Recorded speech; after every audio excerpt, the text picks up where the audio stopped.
Avec la grâce du Seigneur, nous voulons mettre un point virgule à notre message que nous avions commencé depuis le 31 décembre. Un message qui a planté les décors de notre thème de cette année, l'année de l'amour et de la résurrection. Et quand je dis nous mettons un point virgule, parce qu'on ne peut pas jamais mettre un point, parce qu'à tout moment le Seigneur peut nous ramener sur ça. À tout moment il peut parler ce qu'il veut parler concernant l'amour et la résurrection. Et surtout que le 31 mars de cette année, nous allons célébrer encore la résurrection. Mais du moins pour notre programme, nous pensons, comme c'est le dernier dimanche du mois de janvier, le mois de janvier est en train de se clôturer. Donc nous voulons aussi clôturer avec le décor que nous avions planté depuis le 31 décembre.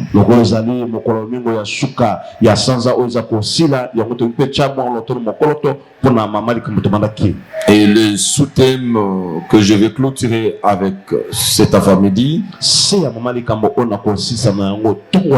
je l'intitule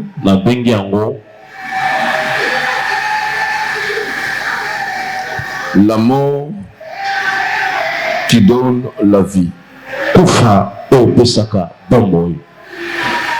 La mort qui donne la vie.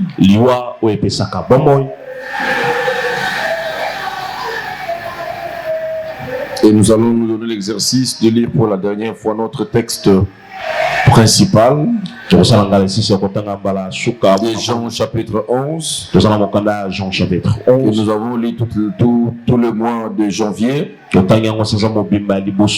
Et aujourd'hui, j'aimerais que nous puissions lire Jean chapitre 11.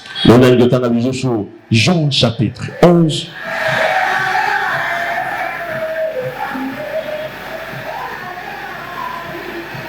À partir du verset 41. Jean chapitre 11, verset 41. Et jusqu'au verset 44. Verset 44. Jean chapitre 11.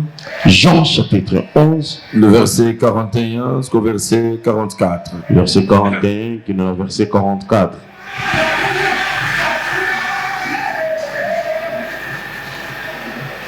Que Dieu bénisse, nous allons faire la lecture debout ensemble.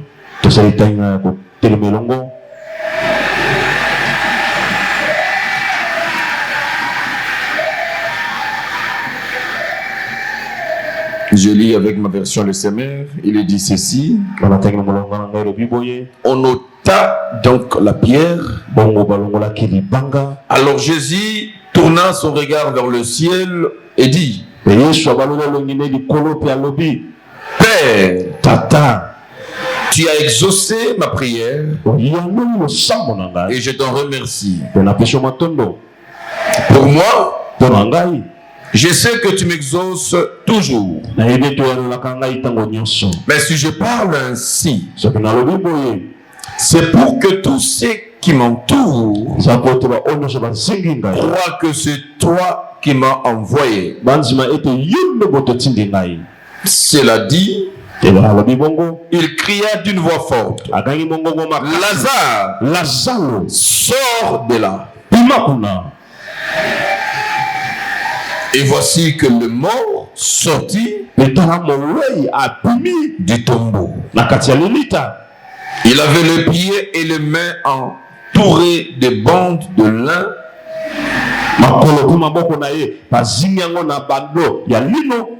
Le visage recouvert d'un linge. Jésus dit à ceux qui étaient là: déliez-le, déliez ses bandes, laissez-les aller. Des acclamations à la parole, nous pouvons le voir.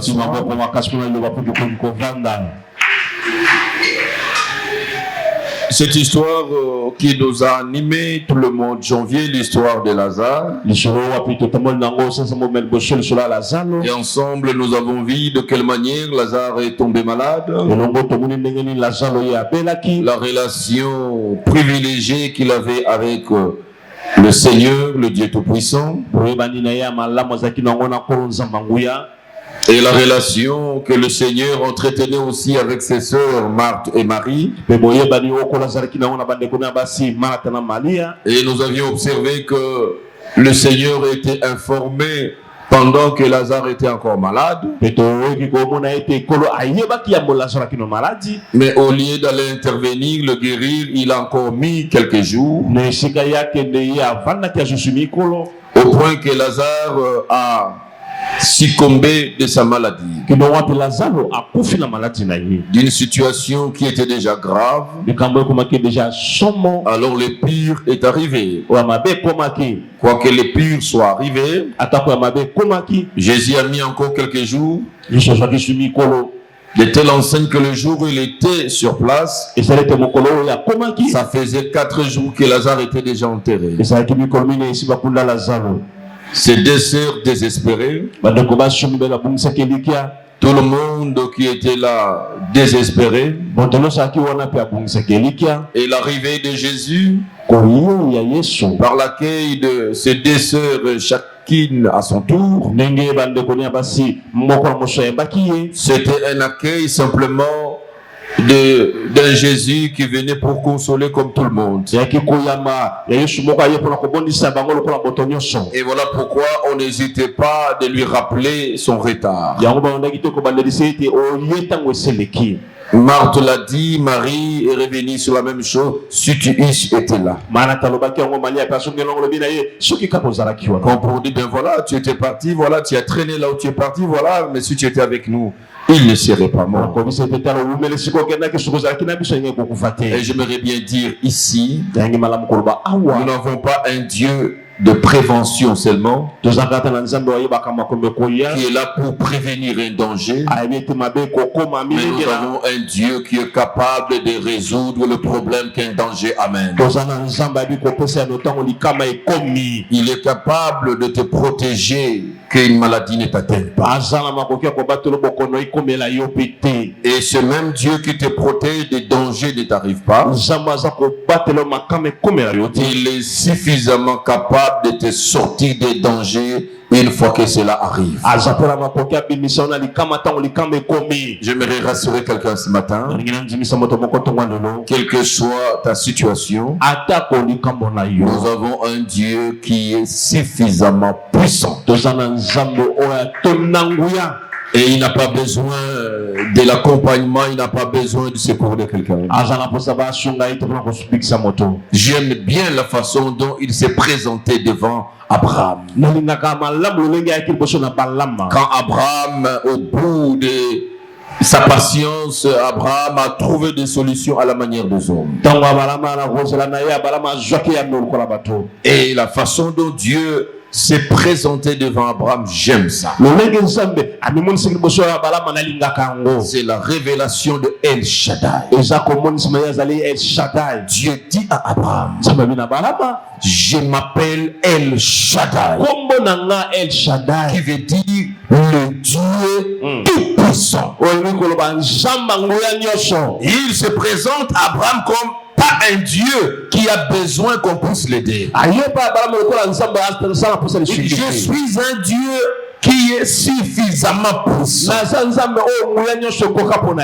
ne manque de rien et rien n'est impossible. Seulement je fais toutes bonnes choses à son temps. Très souvent, c'est la notion du temps qui nous fait mal. Naturellement, le commun des mortels, nous sommes impatients. Nous voulons vite et très rapidement vivre, toucher, devenir. Mais bien aimé, tout dans la vie, c'est un processus. Dieu nous a appris un processus. Dieu a inculqué en nous la notion du temps. Il était capable de créer ce monde en un seul jour et dans quelques minutes ou dans quelques secondes. Mais Dieu a voulu nous apprendre, nous inculquer la notion du temps. C'est comme cela qu'il a pris du temps même pour créer le monde. Il a des choses qu'il a fait au premier jour. Il y a des choses qu'il fait au deuxième jour. Il y a des choses qu'il a fait au troisième jour. Jusqu'au sixième jour. Vous verrez que ce qu'il a fait au deuxième jour, il ne l'a pas fait au premier jour. Ce qu'il fera au troisième jour, il ne le fera pas au quatrième jour. J'aimerais dire à quelqu'un, si tu vois la main de Dieu chez les autres, peut-être c'est l'intervention du deuxième jour de Dieu. Celui qui est au troisième, au quatrième jour, au cinquième jour ne doit pas continuer à pleurer. Ce n'est pas qu'on l'a oublié le deuxième jour. Non, ton miracle viendra au cinquième jour, il faut attendre le cinquième jour. Si tu es l'éliminé n'a pas été créé le même jour avec la forêt et les autres choses. La notion du temps dans la manifestation de la main de Dieu. Et on va recevoir Jésus comme tout citoyen qui vient consoler la famille. C'est ce qui a mis Jésus dans les états des émotions. Il était émis jusqu'au point de pleurer parce que c'est pas possible. Tout le monde pense que je suis celui qui peut guérir le malade. Et ce jour-là, c'est comme cela que quand dans sa prière, il dit Seigneur, je voulais qu'il le voie. Je te bénis pour ce que tu vas faire. Je sais que tu m'as déjà exaucé. Cela veut dire le cas de Lazare était déjà résolu. Mais ce qui est arrivé, c'est pour que ceux qui m'entourent arrivent à comprendre que je ne suis pas seulement celui qui guérit les malades. Mais aujourd'hui, ils vont retenir que je suis celui qui ressuscite même le mort. Et c'est comme cela, je l'ai dit au cours de la semaine. J'ai dit, il y a des situations que Dieu laissera que ça arrive à pourrir. Simplement, c'est par rapport à la gloire qui doit accompagner ta situation. La gloire d'une résurrection n'est pas à comparer à celle d'une guérison. Il y a des choses qui sont presque naturelles et normales. Et quand on dit à quelqu'un il était malade, il est guéri, écoutez, nous sommes à la limite de normal. Ce n'est pas étonnant, des gens tombent malades et les gens finissent par guérir. Même s'il y a des ceux qui tombent, qui meurent par la maladie, mais écoutez, beaucoup s'en sortent. Donc quand tu dis à quelqu'un que j'étais malade, je suis maintenant guéri, écoutez, ça peut être un non-événement. Ta visitation de l'année 2024, Dieu ne veut pas que cette visitation soit un non-événement. Dieu te pousse à l'extrême, justement pour une gloire extrême. Et quand la puissance de la résurrection passera dans ta vie, bien aimé, tu n'engageras personne, mais il y aura des journalistes bénévolents qui viendront chasser les images de tes informations. Et quand quelqu'un passe de la mort à la vie, les chaînes de télévision viennent gratuitement. Les chaînes de radio viennent gratuitement. Les journalistes indépendants viennent gratuitement. La presse écrite vient gratuitement. Tout le monde a besoin de parler de ce que Dieu a fait dans ta vie. Je prie Dieu que sa visitation dans ta vie dans l'année 2024 appelle les gens de partout qui viennent viendront relayer cette information dans les mondes. La gloire de la résurrection n'est pas comparée à celle de la guérison. Si ta maladie est allée jusqu'à mourir, si ta situation est allée jusqu'à la déconfiture, sache-le que le Seigneur vient avec une grande gloire. Mais alors pour qu'on en arrive à la résurrection, je crois le dimanche passé, au cours de la semaine, le mercredi, je parlais du mystère de la résurrection. Et dans le mystère de la résurrection, je parlais de la mort de l'homme. Pour qu'il y ait résurrection, il faut qu'il y ait la mort. Il faut que la mort soit constatée. Et on doit constater la cessation de la vie. On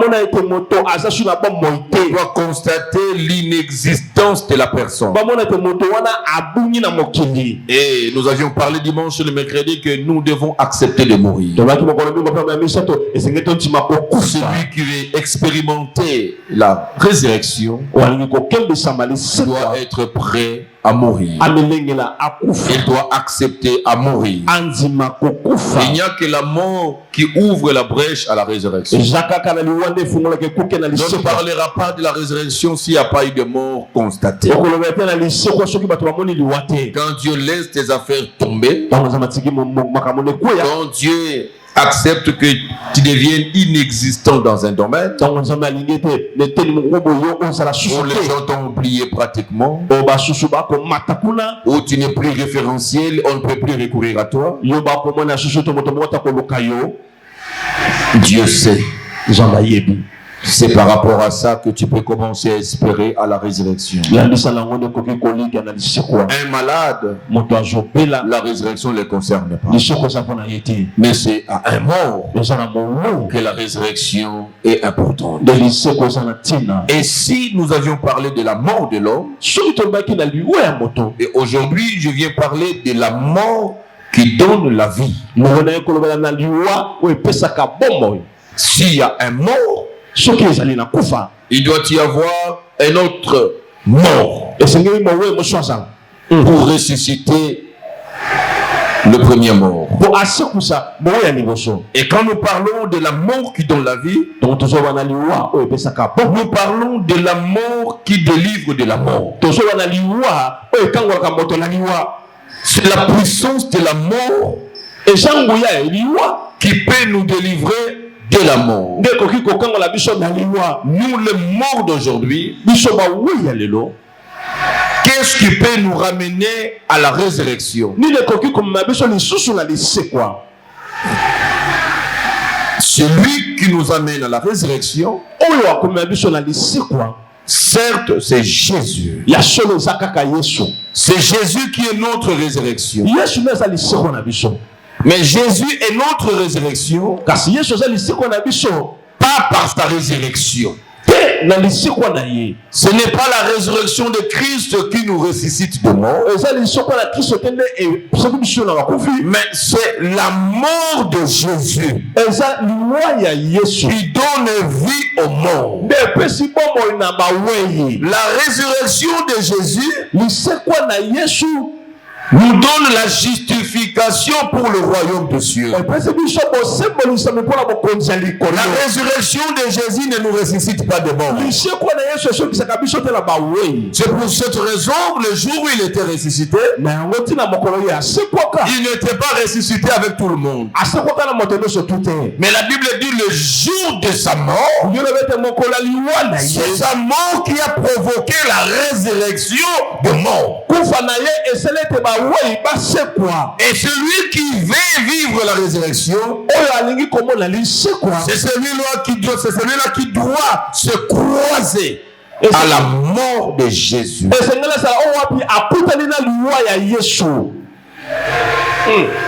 Galates chapitre 1er, le verset 4. Galates chapitre 1er, verset 4 dit quelque chose.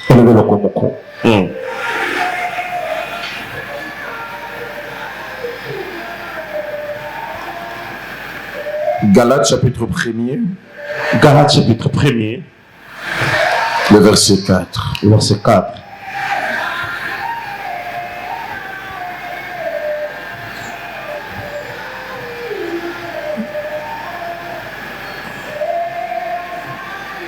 La Bible dit ceci.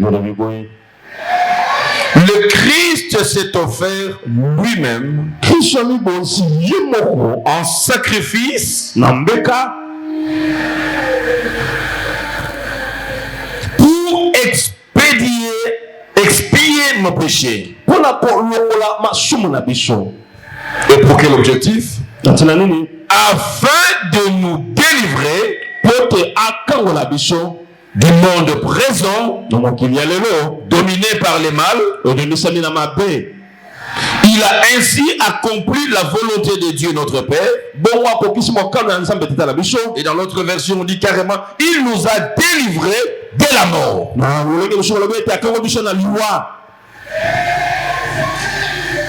La vie, la mort et la résurrection de Christ, chaque étape du processus du salut avait une particularité pour notre vie. Et nous sommes appelés à comprendre ce que chaque étape de la vie de Christ amène dans notre vie. Jésus est mort et il est ressuscité. Et très souvent nous célébrons la résurrection. Mais aujourd'hui, je suis venu vous parler sur la célébration de la mort de Christ. Ce n'est pas seulement la résurrection de Christ qui était un événement, mais tout a commencé par la mort. Parce que quand la Bible parle de la mort, la Bible dit que la mort, c'est le salaire du péché. C'est ça la mort. C'est le salaire du péché. Parce que nous avons péché, parce que nous péchons, c'est que nous méritions. Ce n'est pas une faveur, c'était notre droit. La mort était un droit pour toi. Il était un droit pour moi. Nous étions appelés à mourir parce que nous avions péché. Comme la puissance de la mort reposait sur le péché, et il a fallu que la vie, la résurrection viennent après Dieu très saint. Personne ne pouvait y accéder. À cause de quoi? À cause du péché. C'est pour cette raison que le souverain sacrificateur, il allait pour chercher Dieu au compte du peuple. Avec le sacrifice du péché de tout le peuple et son propre sacrifice parce que lui aussi était pécheur.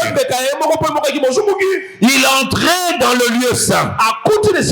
Dieu était dans le lieu très saint. Et même en entendant le souverain sacrificateur courait les risques. Il y a des ceux qui sont entrés et qui sont morts. Pourquoi?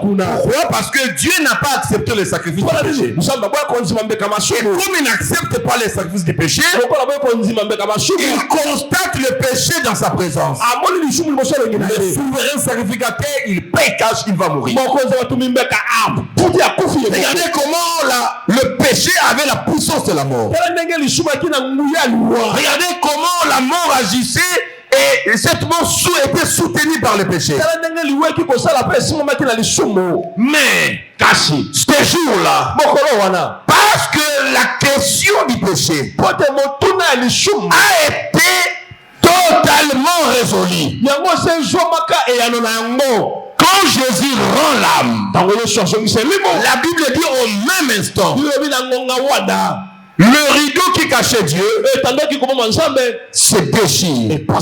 Ce ne sont pas les hommes qui l'ont déchiré à partir du bas. Quand on dit ça commence en haut c'est Dieu qui est là. En bas les hommes. Donc ce ne sont pas les hommes qui ont fait le forcing. Dieu lui-même qui s'est caché, mais à cause du problème du péché résolu, Dieu prend son rideau, Dieu le déchire.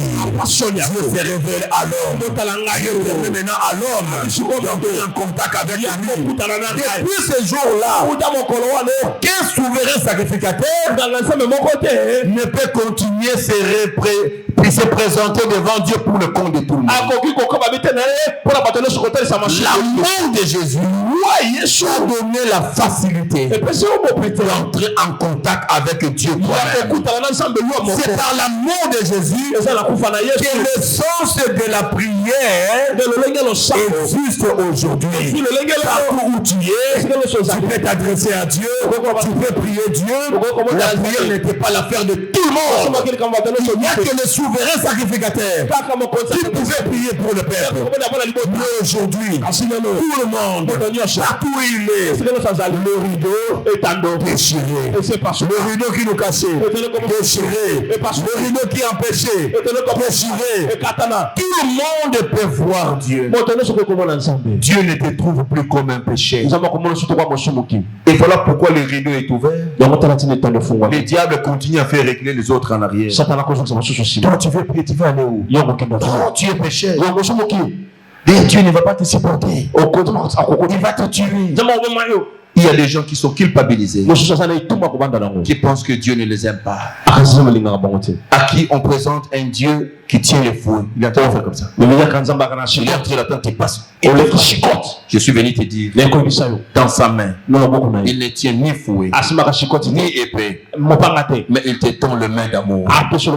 Viens dans ses bras. Viens dans ses bras. Il nous accueille avec amour. Il n'y a rien, frères et sœurs, qui peut t'empêcher aujourd'hui d'accéder dans sa présence. Le ciel est ouvert.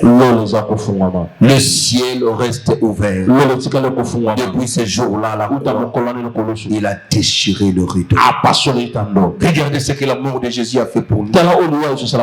L'amour de Jésus a commencé par nous donner la vie spirituelle.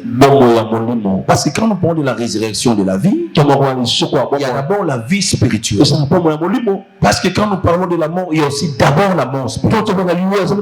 La mort spirituelle, c'est quand l'homme est éloigné de Dieu. C'est quand l'homme est loin de Dieu. C'est quand l'homme pense que Dieu ne le connaît pas. Difficile pour prier. Quelqu'un pense qu'est-ce que moi Dieu m'écoute. La mort de Jésus a amené la première vie spirituelle. Je suis venu te dire, tu es dans une position, si tu pries, Dieu t'écoute. Tu peux prier, tu n'as pas besoin de chercher les prêtres qui t'entourent. Toi-même, même au fond du village, lève seulement tes yeux. Tu verras spirituellement que le rideau a été déjà déchiré. Dieu devient de plus en plus visible aujourd'hui que hier. Bien-aimé, tu n'es pas n'importe qui. La façon dont Dieu se révèle dans nos vies aujourd'hui, il ne se révélait pas comme ça à Abraham et non. Je l'ai dit un jour ici, j'ai choqué qui voulait être choqué ce jour-là. J'avais dit, Abraham, tout comme Moïse, n'étaient pas des enfants de Dieu. Non. Abraham était l'ami de Dieu. Il n'était pas son enfant. Christ n'était pas mort pour lui. Mais toi, moi, il est mort pour nous.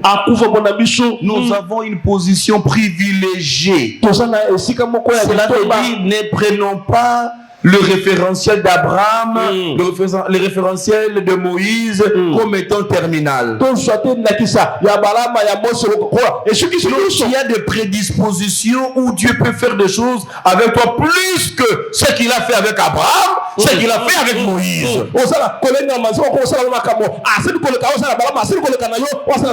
Et tu ne comprends pas ce que je dis. Dieu n'habitait pas d'Abraham. Mais aujourd'hui, il habite en moi. Est-ce que je parle à quelqu'un? Mais c'est ça la valeur et c'est ça l'identité. Moïse, Dieu leur disait, mais écoutez, je vais vous conduire. Je serai devant comme une colonne. Si Dieu était une colonne de nuée la journée, une colonne de feu la nuit, mais Dieu ne marche pas avec moi en étant une colonne. Il est en moi, je suis en lui. Écoutez comment il nous présente chez le Père.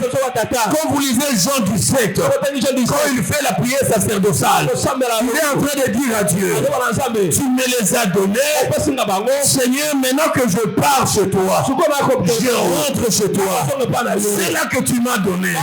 J'aimerais te dire qu'ils sont en moi, je suis en eux. Moi, je suis en toi, toi tu es en moi.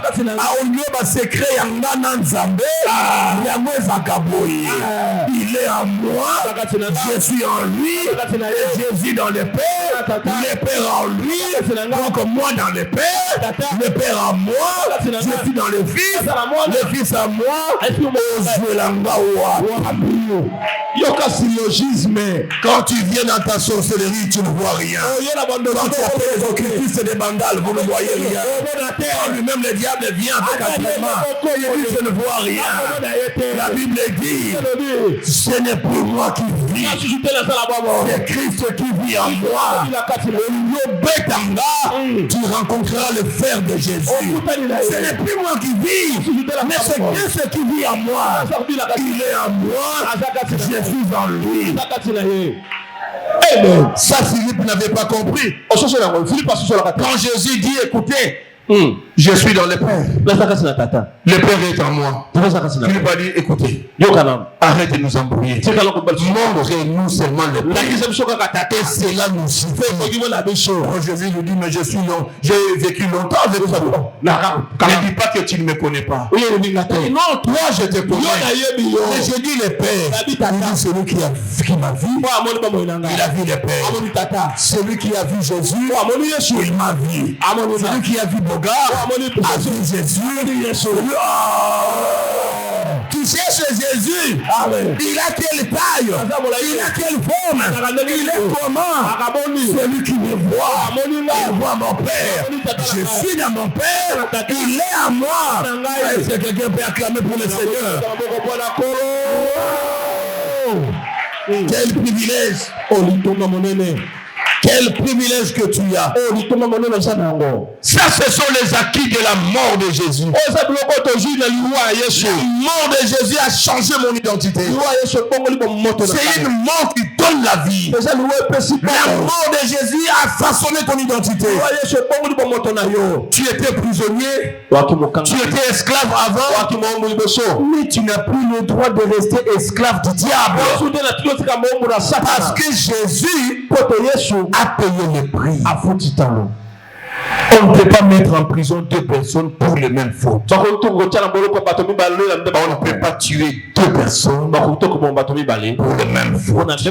C'est comme cela Jésus, il est mort à ma place. C'est comme cela je donne les formations. Communiquer important, mettre sur ta porte. Communiquer que Jésus est déjà mort pour moi. Moi, je ne mourrai pas par votre volonté. Je ne mourrai pas par la volonté des sorciers. Je ne mourrai pas parce que les hommes veulent m'empoisonner. Il est déjà mort pour moi. Je mourrai comme lui l'a dit. J'ai tout accompli. Tout accompli. Je vivrai. J'ai encore des missions à accomplir. Quand je vais finir mes missions sur la terre, fatigué, incapable d'agir, je remets mon âme entre tes mains. Je rentre là où j'étais avant. Sinon la Bible dit, oh mort, où est ton aiguillon? Oh mort, où est ta force? La force de la mort était le péché. Mais le problème du péché a été résolu. Jésus a résolu ton problème du péché. Jésus a résolu ton problème du péché. Personne ne peut te culpabiliser. Personne. Jésus a pris ta place. Il est mort pour toi. Sa mort. Moi qui étais loin de Christ, je n'avais pas droit au chapitre. Aujourd'hui, j'ai droit au chapitre. Quand je parle, il m'écoute. J'ai la position d'un fils. Dieu ne me regarde plus dans la masse du monde. Mais il a un regard particulier sur moi comme un père regarde son fils. C'est une position qui a résolu beaucoup de problèmes dans ma vie. C'est une position quand tu la maîtrises, ça règle beaucoup de tes problèmes. Vous savez, certaines de vos prières sont des prières d'ignorance, simplement. Il y a des choses qu'un enfant ne demande pas. Et quand la Bible dit, pendant votre sommeil, le Dieu qui nourrit les lits de champs, qui vêtit les lits de champs, qui nourrit les oiseaux des ciels, qui ne sème, qui ne moissonne, et vous, ces enfants, dans votre sommeil, il sait. Les parents sont ici. Les enfants dorment. Ils ne savent pas demain ce qu'ils vont manger. Ils ne savent pas qu'est-ce que vous allez faire pour eux. Et ils ne savent même pas que vous dormez là, vous n'avez même pas un franc. Pendant que maman ne dort pas, il a fait l'insomnie, des soucis parce qu'il n'a même pas d'enfant. L'enfant dort avec plaisir comme si dès le matin, il a le shawarma. Donnez-vous de la paix des enfants. Dormez comme les enfants. Ne vous inquiétez de rien. Vous avez un père.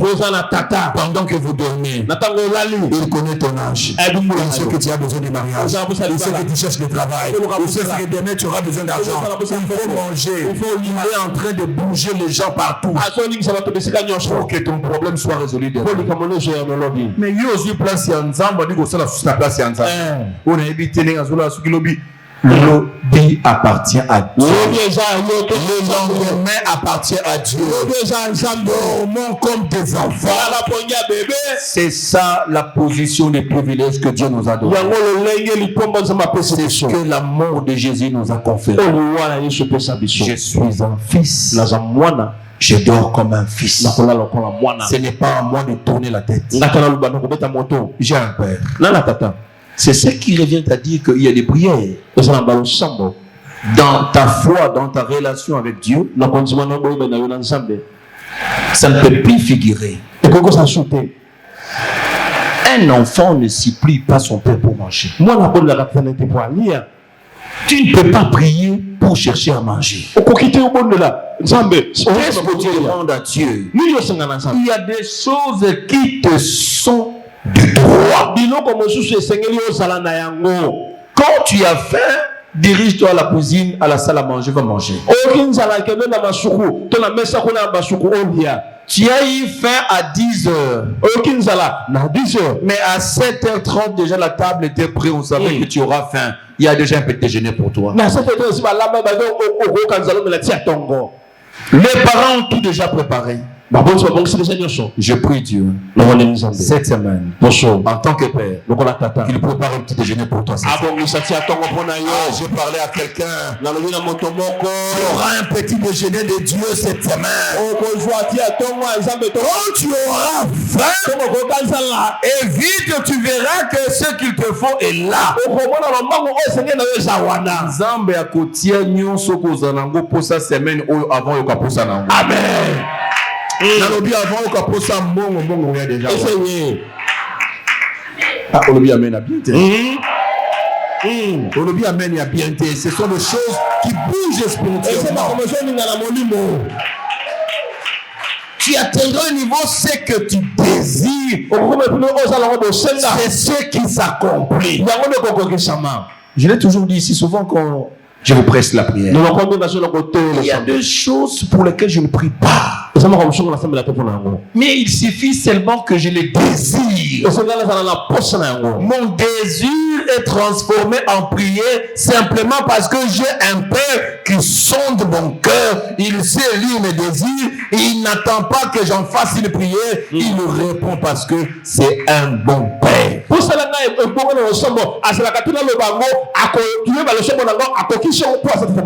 Et je me dis toujours, tout ce qui est impossible, c'est ce qui n'est pas encore monté dans ma tête. Mais tout ce qui monte dans ma tête n'est plus impossible. N'est plus impossible.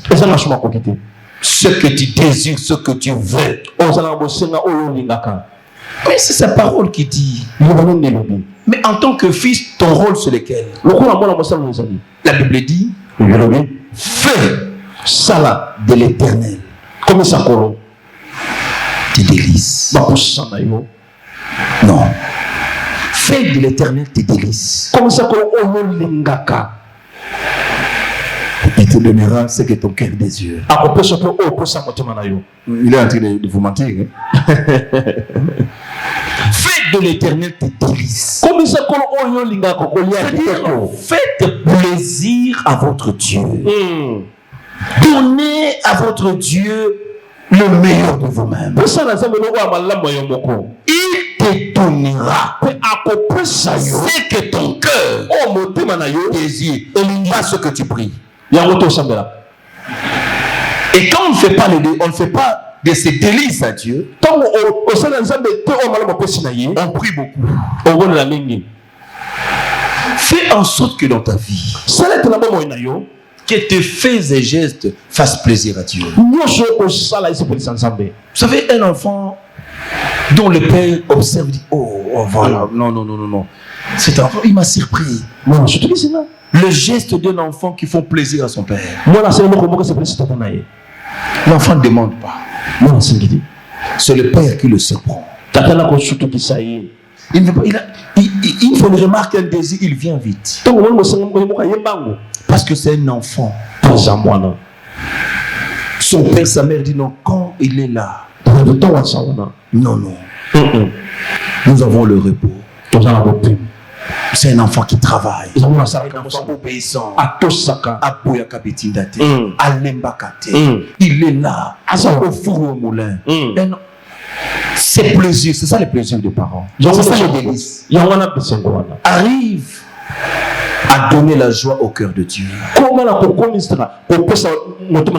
Dans ton travail que tu fais à l'église, qu'est-ce que tu fais pour son royaume? Fais de l'Éternel tes délices. Il te donnera ce que ton cœur désire. Je fais le délice à l'Éternel. Je fais le délice à l'Éternel. Et quand j'ai des désirs, je peux être malade. Je désire seulement guérir. Je ne prie pas. Je désire seulement guérir. Ça doit finir ça. J'ai simplement désiré. Il me le donne. Je ne prie pas.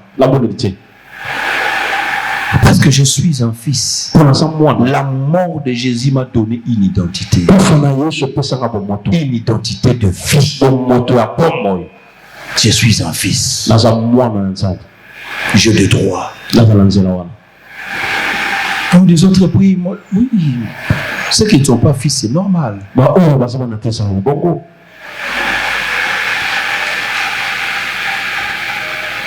Mes travailleurs, ils prennent du temps, ils font des gymnastiques pour poser les problèmes individuels. Et quelqu'un a déjà compris peut-être une porte d'entrée. Elle utilise souvent ma fille. Je lui ai demandé quelque chose, je l'envoie. Oh, papa, tu vois, et tout ça. Donc ça veut dire, mais elle-même sait que je ne suis pas dans le périmètre de privilège. Il cherche à passer. Il cherche les gènes. Il cherche de longues prières. Un enfant ne fait pas de longues prières. Pour demander à son père, il dit, papa, je te rends grâce. Parce que le mois de payer minéral est arrivé. Demain, les $950 qui restent, je les paye demain. Je te dis merci d'avance. Parce que tu ne me mets jamais en retard pour ton paiement de minéral. Ça, c'est ça la prière de l'enfant. Mais celui qui n'est pas enfant, je voudrais vous dire quelque chose. C'est quelque chose qui m'a beaucoup dérangé. Et je l'étais avec ça fait 4 semaines. Avant toi d'ailleurs, j'étais parti à Minkrao chez notre oncle qui était oncle à la grande sœur de notre Coco. Tu es perdu. Ça passe quand même. Elle m'a dit de venir après. Et après, je l'appelle, le téléphone ne passe pas. 3 jours après, le téléphone passe. Les apôtres me disent que je te rappelle. Et puis Laure, il n'a pas encore appelé. Maintenant, quand je l'appelle, comme s'il m'a bloqué. Vous voyez la prière de quelqu'un qui n'est pas dans le carré de privilège. Jusqu'à il n'a pas encore demandé. Il est dans les gènes. Il est en train de chercher. Il est en train de douter. Il dit, mais est-ce qu'il va accepter ou pas? Non. Pour chuter, dire que pourquoi je voulais ça demander s'il y a moyen et au nom de Jésus, si tu peux m'aider dans le peu que tu as. Dieu n'a pas le peu. Oui, donnez-moi un fils qui a un peu. Je vais m'aider. On ne demande pas à Dieu comme ça. Spirituellement, il y a des gens qui prient comme ça. Simplement parce qu'ils ne savent pas leur position. Que ce sont des fils de Dieu. Ils se voient comme si ce sont des gens de 2e, 3e, 4e rang. Bien-aimé, si tu apprends qu'il y a des anges qui sont auprès de Dieu, les anges ne sont pas dans Dieu. Tu es plus important que tous les anges. C'est pour cette raison qu'entre toi et le diable, un ancien ange, celui qui a péché le premier, c'est le diable. Mais depuis qu'il a péché, dans sa position de ange, son cas est encore non traité jusqu'aujourd'hui. Mais quand un enfant a péché, Dieu se fait un corps. Il se fait un corps. Mais Dieu ne se fait jamais un corps pour sauver le diable. Tu n'es pas n'importe qui. C'est étonnant qu'un chrétien s'adresse aux anges dans la prière. Dans la position de Dieu, tu as une position privilégiée qu'un ange. Un ange, c'est un serviteur. Quand tu as dit à Abraham monter avec des serviteurs, mais pour arriver au sommet des Carmels, il n'y a que le père Abraham et il n'y a que le fils Isaac. Les serviteurs vont rester. Il y a un niveau où on laisse les serviteurs. Je ne suis pas un serviteur de Dieu. Je suis un fils de Dieu. Tu es proche avec Dieu. Tu restes dans la même maison avec Dieu. Tu ne vois pas Dieu par audience.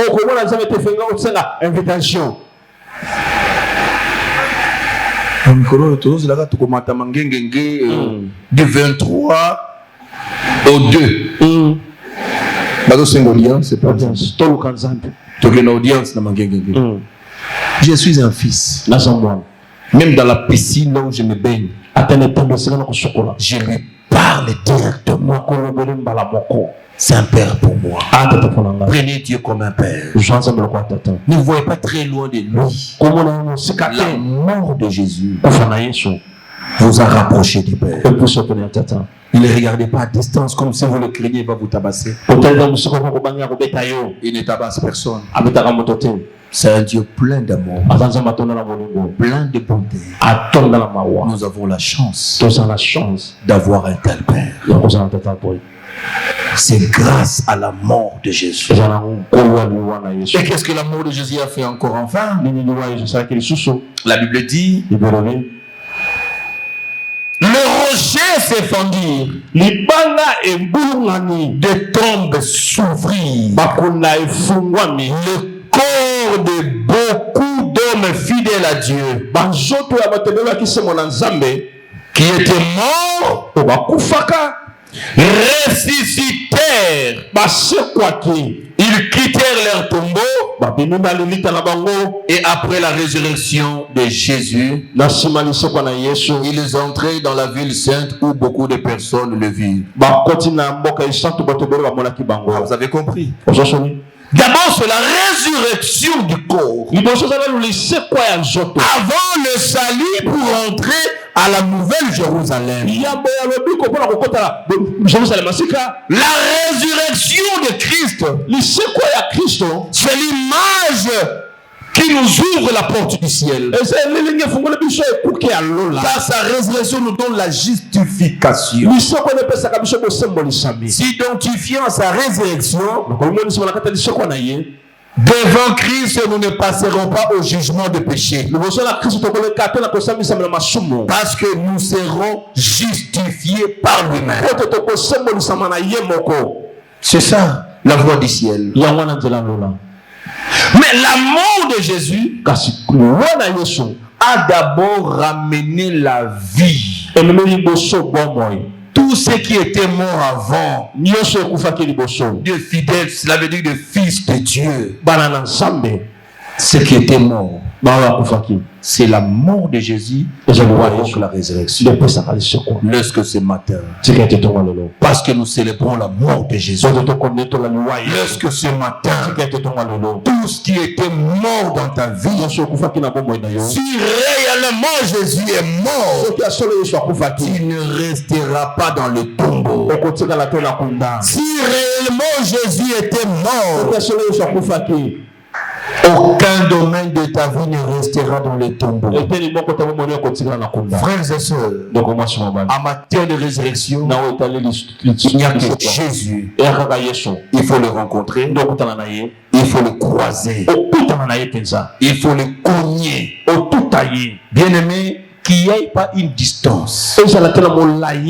C'est ça. L'effet de la prière.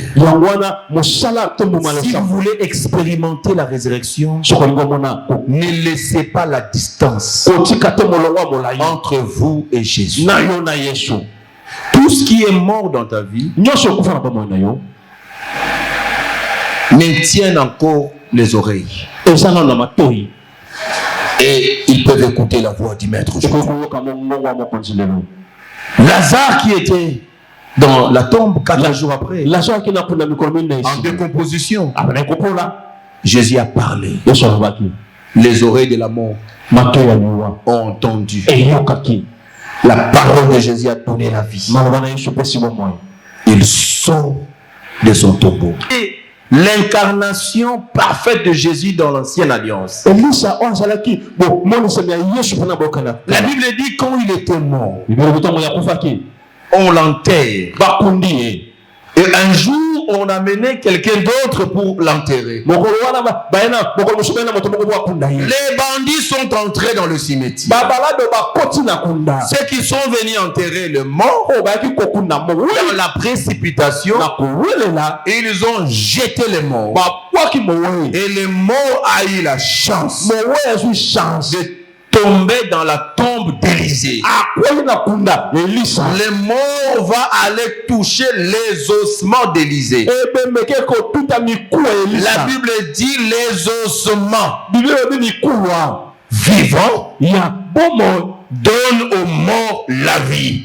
Un Jésus mort, c'est un Jésus qui donne la vie. Il faut croiser ses ossements. Il a croisé les ossements qui avaient la vie. Bien aimé, tout ce qui est mort n'est pas mort.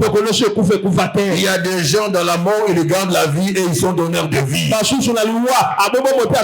mort de Jésus n'était pas une fatalité. Mais la mort de Jésus était un gain pour nous. Était un bénéfice pour nous. Il devait mourir pour que sa mort ressuscite les cadavres. Lorsque ce matin, les cadavres dans ta vie reviennent à la vie au nom de Jésus. Que ça revienne à la vie à cause de sa mort. Que ça revienne à la vie à cause de sa mort. Les ossements simplement. Jésus. Il faut le croiser. Est-ce que ce matin tu peux le croiser pendant quelques minutes?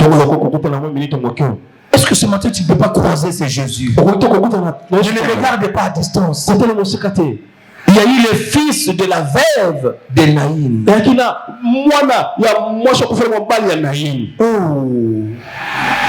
Ce jour-là, il a eu la chance de croiser Jésus. Porté sur la civière. À la croisée du chemin du cimetière. Sa maman pleurait et accompagnée de ceux qui sont venus la consoler. Jésus, il faut le croiser. Tu vas rester dans ta tombe si tu ne le croises pas. Voilà pourquoi, vous savez, une de mes prières que je fais chaque jour, c'est de dire à Dieu que je sois au bon endroit et au bon moment. Je dis qu'aujourd'hui, dimanche, laisse que je passe là où tu passeras. Laisse que je sois à l'endroit où tu visiteras. Je n'aime pas rater Jésus. J'aime le croiser chaque jour.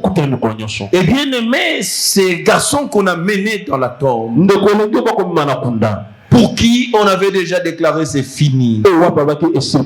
Ce n'est pas fini quand on croise celui qui s'appelle l'alpha et l'oméga. Bien aimé, il est l'alpha, il est l'oméga. Là où on veut faire de toi l'oméga, il est capable de commencer un nouvel alpha avec toi. Il est capable de commencer un nouvel oméga avec toi. Dieu d'alpha et d'oméga. Parce qu'on a croisé Jésus, il a eu pitié. Il a touché la civière. Le mort revient à la vie. Est-ce que ce matin tu ne peux pas le croiser dans ta vie? Est-ce que ce matin tu ne peux pas le permettre qu'il place sa main dans ta vie? Je te donne 5 minutes. Là où tu es, j'aimerais que nous puissions enflammer, embraser ces lieux dans la prière. Mais on va prier comme des fils. T'as plus de 5 minutes.